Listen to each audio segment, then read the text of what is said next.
Welcome to نہید voice. میں ہوں شمع نہید. سب دیکھنے اور سننے والوں کو السلام علیکم. ناظرین کرام، آج کی ویڈیو میں آپ کو ایک سٹوری سناؤں گی جس سے آپ کو پتہ چلے گا کہ غلط کام چھوڑ کر اگر بندہ سچے دل سے توبہ کر لے تو اللہ تعالیٰ کتنا زیادہ خوش ہوتا ہے. اگر کوئی بندہ غلط کام کر کے پیسے بنا رہا ہوتا ہے اور اگر وہ غلط کام چھوڑ کر سچے دل سے توبہ کر لے تو اس کے سچے دل کی توبہ کی وجہ سے اللہ پاک اس کو کئی گنا بڑھا چڑھا کر دیتا ہے. یعنی کہ وہ بندہ اپنی زندگی میں معجزے دیکھتا ہے، لیکن وہ بندہ نہیں جانتا کہ کیسے اتنی بڑی چینجنگ اس کی لائف میں آ گئی ہے. دوستو، میں آپ کو ایک سٹوری بتانے لگی ہوں جو آپ کی زندگی بدل کے رکھ دے گی. یہ سٹوری لی گئی ہے بحوالہ المجالس صفحہ نمبر 432 سے. دوستو، آگے بڑھنے سے پہلے اگر آپ نے ہمارا چینل نہید وائس کو ابھی تک سبسکرائب نہیں کیا تو پلیز اس کو سبسکرائب کر لیں اور گھنٹی کے بٹن کو ضرور دبا دیں تاکہ ہماری ہر آنے والی ویڈیو آپ تک سب سے پہلے پہنچے. ناظرین کرام،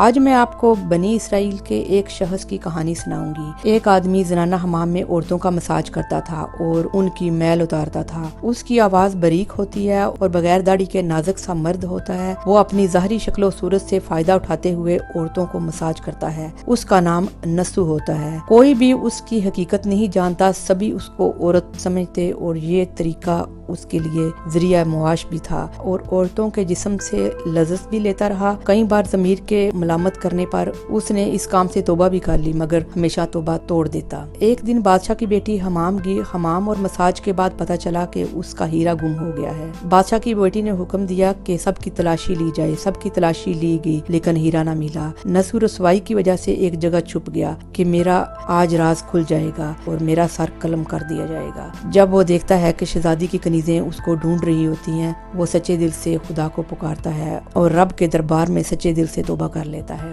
اور وعدہ کرتا ہے کہ آئندہ کے بعد وہ یہ کام کبھی نہیں کرے گا. وہ رب سے دعا مانگتا ہے کہ میری لاج رکھ لے. اچانک باہر سے کنیزوں کی آواز آتی ہے کہ نسو کو چھوڑ دو، ہیرا مل گیا ہے. نسو بھیگی آنکھوں کے ساتھ شہزادی سے اجازت لے کر گھر آ جاتا ہے. نسو نے قدرت کا کرشمہ دیکھ لیا اور ہمیشہ ہمیشہ کے لیے اس کام سے توبہ کر لی اور اپنے آپ سے وعدہ کیا کہ وہ کبھی بھی حمام میں نہیں جائے گا. کئی دن حمام میں نہ جانے کے بعد شہزادی نے نسو کو بلایا لیکن نسو نے بہانہ لگایا کہ اس کے ہاتھ میں درد ہے اور اس کی طبیعت بھی خراب ہے، وہ نہیں آ سکتا. اس کے بعد نسو نے غلط طریقے سے کمایا ہوا پیسہ غریبوں میں تقسیم کر دیا اور اپنا علاقہ چھوڑنے کی تان لی. کچھ ہی دنوں میں نسو نے اپنا شہر چھوڑ دیا اور کہیں میلوں دور جا کر ایک پہاڑی پر ڈیرا ڈال لیا اور عبادت الہی میں مشغول ہو گیا. ایک دن نسو کی نظر ایک بھینس پر پڑی جو اس کے قریب ہی چل رہی تھی. نسو نے سمجھا کہ یہ راستہ بھٹک گئی ہے اور وہ اس وقت تک اس کی حفاظت کرے گا جب تک اس کا مالک نہ آ جائے. بہت انتظار اور پوچھ گچھ کرنے کے بعد نسو اس کا مالک نہ ڈھونڈ سکا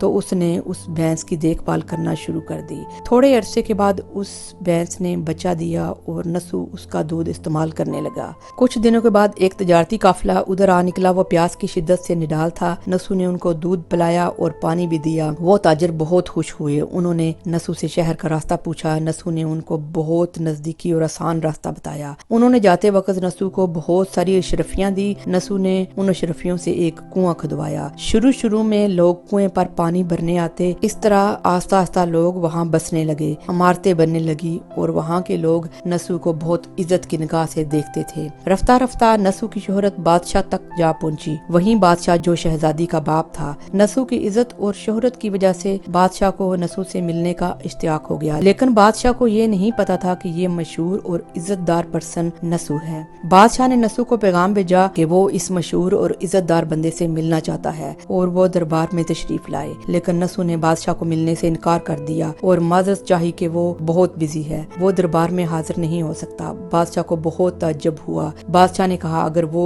نہیں آ سکتا تو میں جاؤں گا اور اس سے خود ملوں گا. جب بادشاہ نسو کے علاقے میں داخل ہوا تو خدا نے ملک الموت کو حکم دیا کہ بادشاہ کی روح قبض کر لے. ناظرین کرام، نسو کی عزت اور شہرت کی وجہ سے بادشاہ کو